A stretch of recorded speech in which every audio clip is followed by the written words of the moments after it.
जो अपने आप को प्रधान सेवक बताता था वो अपने आप को राजा मानता है। अब तो वो मुंह से प्रधान सेवक शब्द बोलते भी नहीं है क्योंकि उन्हें मालूम है कि कोई विश्वास नहीं करेगा। ये क्या राजा रजवाड़ों का राज चल रहा है? चुनाव जीतने के बाद आगे की जिंदगी जो सरकार में आता है उसकी एक ही काम होता है कि वो अपने वादे पूरे करे। विलंब इसलिए हुआ कि देश में आज एक मेला चल रहा है। पिछले 8 साल देश में बेरोजगारी का मेला चल रहा था, वो किसी को नहीं दिखा। आज मोदी जी ने एक मेला निकाला है, रोजगार मेले का नाम दिया उसने। हर चीज में एक तमाशा करना। कोविड हो तो तमाशा, कोविड से लोग मर रहे थे तब भी तमाशा, लोग बेरोजगारी में हाय तौबा मची हुई है पूरे देश में, फिर तमाशा। इस देश ने सरकार चुनी है, तमाशबीन नहीं चुने। यह तो धन्यवाद है भारत जोड़ो यात्रा को कि बेरोजगारी शब्द नागपुर वालों को भी थोड़ा थोड़ा समझ में आने लगा कि हां बेरोजगारी है, नहीं तो आंखें बंद थी सबकी, कान बंद थे सबके। और प्रधानमंत्री जी को भी समझ में आया कि बेरोजगारी वाकई एक मुद्दा है। इतना बड़ा मेला, कितनी नौकरियां? 75,000। वादा क्या किया था? अगर वादे पे हम जाएं तो 16 करोड़ नौकरियां पिछले 8 साल में मिलनी थी, उसका हिसाब दे देते मेला शुरू होने से पहले। मैं आपको ज्यादा समय नहीं लेते हुए यूपीए के वक्त नौकरियों का हिसाब किताब दे रहा हूं। हम लोग डरते नहीं हिसाब किताब देने से। और दीपावली के वक्त लेखा जोखा हमारे सांस्कृतिक परंपरा है, सारा बही खाता सामने रखना चाहिए। मोदी जी को भी रखना चाहिए, हम रख रहे हैं। एसएससी के 68 से 69,000 नौकरियां प्रति वर्ष मनमोहन सिंह जी की सरकार में मिलती थी।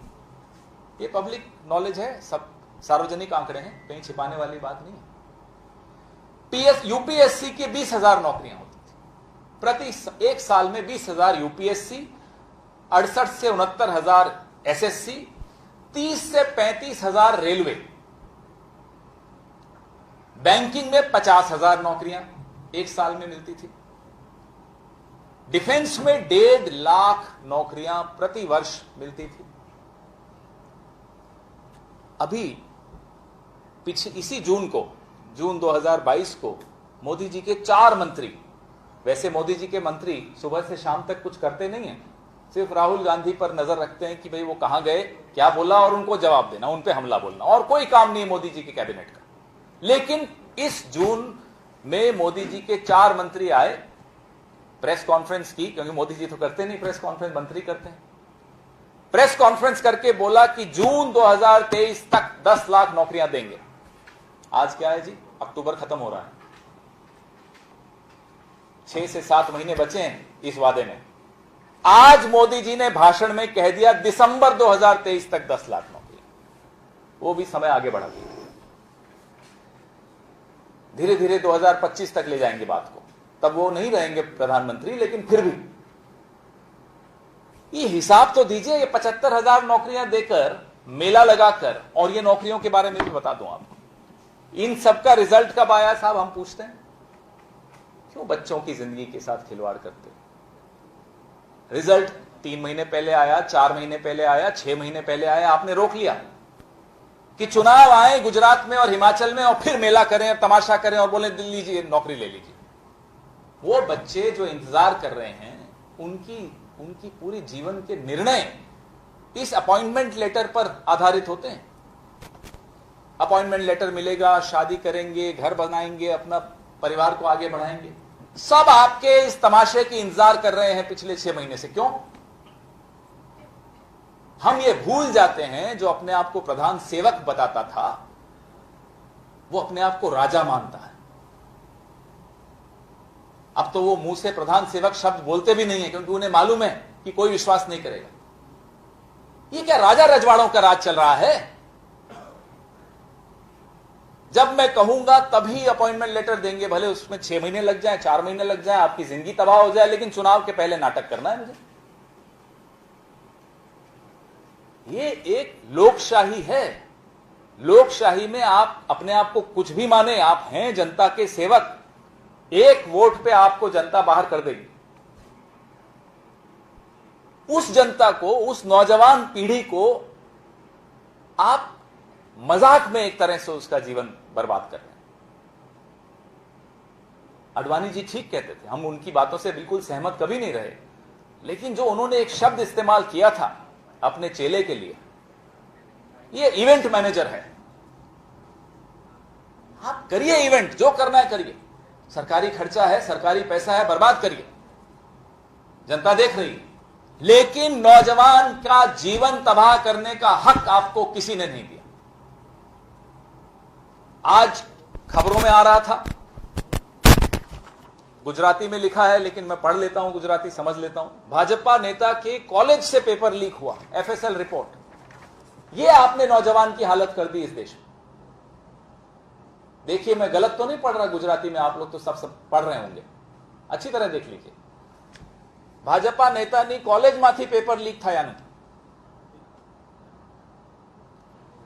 ये एफएसएल रिपोर्ट है। इतनी प्यारी भाषा है तो सीखना तो चाहिए ना, इसलिए सीखने की कोशिश कर रहे हैं, मैं भी, आलोक भाई भी, और हिरेन भाई और पार्थिव भाई सिखा नहीं रहे, अब क्या करें। लेकिन ये बात एमएसएमई सिर्फ इस जून में, ये जो अभी जून गया, 1.25 लाख नौकरियां छीन ली लोगों से। 1.25 करोड़, माफ कीजिए, 1 करोड़ 25 लाख नौकरियां छीन ली। एमएसएमई सेक्टर तबाह हो गया। करें ना मेला, उसके बारे में भी एक इवेंट कर दें, लोगों से बोले साहब बैंड बाजा बजाइए, आप अपनी तबाही पे अपना नाचिए। ये क्या हाल बना दिया है इस देश का, इस प्रदेश का, यहां के नौजवान लोगों का। तो आप लोगों के माध्यम से हम कुछ सवाल पूछ रहे हैं। वो सवाल 10 लाख नौकरियों पर है जो आपके मंत्रियों ने वादा किया था। वो सवाल 1.25 करोड़ नौकरियों पर है जो छीन ली गई हैं। वो सवाल 4-4, 6-6 महीने से जो आपने रिजल्ट रोक दिया आज के तमाशे के लिए, उस पर है। वो सवाल 16 करोड़ नौकरियां जो आपने वादा किया था और नहीं दी थी, उस पर है। वो सवाल एमएसएमई सेक्टर की तबाही पर है। ये तमाम सवाल का हिसाब किताब दीपावली पर आपको बही खाता खोलना होगा, सबके सामने रखना होगा। मेक इन इंडिया कहते हैं, पूछिए अहमदाबाद मेट्रो के डब्बे कहां से बन कर आए, पूछिए ना, इंडिया से बने हैं। मेक इन इंडिया सिर्फ इनके नारे हैं, कोमलम में जो नारे बनते हैं उसके अलावा मेक इन इंडिया कुछ नहीं है। मजाक बना दिया इन्होंने मेक इन इंडिया। आयात निर्यात का आंकड़ा देखिए चीन से, आंकड़ा देख के आपकी आंखें खुली रह जाएंगी। 60% इंपोर्ट बढ़ा है चीन से। कैसे बढ़ गया, मेक इन इंडिया हो रहा है तो बताइए। और चीन को तो आप लाल आंखें दिखा रहे थे, ऐप बैन कर रहे थे, ये फिर कैसे इंपोर्ट बढ़ता जा रहा है।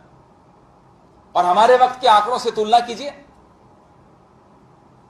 ये लाल आंख क्योंकि आप 18 घंटे जागते हो, अगले तमाशे की प्लानिंग करते हो, नींद कम करते हो, ये लाल आंख इसलिए है, और कोई कारण नहीं।